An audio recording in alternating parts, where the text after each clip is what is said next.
से दूं? क्या नवाज शरीफ के दौर में आपको यह मसला होता था कभी? और वो हेल्थ कार्ड, हेल्थ प्रोग्राम जिसका ठेकेदार आज कोई और बनाए, वो नवाज शरीफ ने बनाया था। अल्हम्दुलिल्लाह। शरीफ तेरा जनदीम कहंदे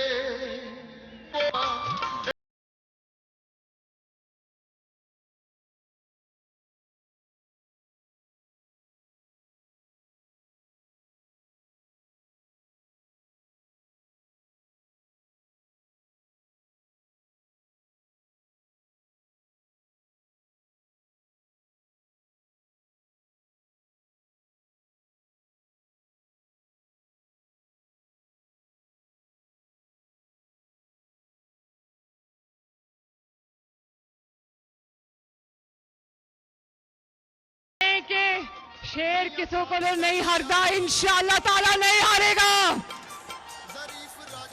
शेर को हराने वाले, शेर को मिटाने वाले कई आए कई चले गए, शेर वही खड़ा है इंशाअल्लाह। और आज पाकिस्तान के कोने कोने से आवाज आ रही है, वजीर आजम नवाज शरीफ इंशाअल्लाह। तो मैं आपसे ये कह रही थी कि नवाज शरीफ के दौर में, शहबाज शरीफ के दौर में दवाइयां आपके घरों के दरवाजों तक पहुंचाई जाती थी,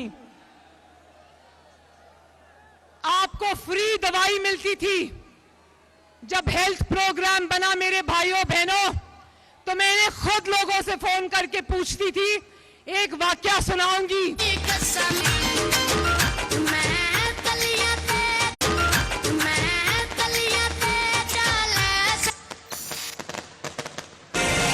सांसों में बसा है प्यार, सांसों में बसा है प्यार तेरा, आंखों में तेरी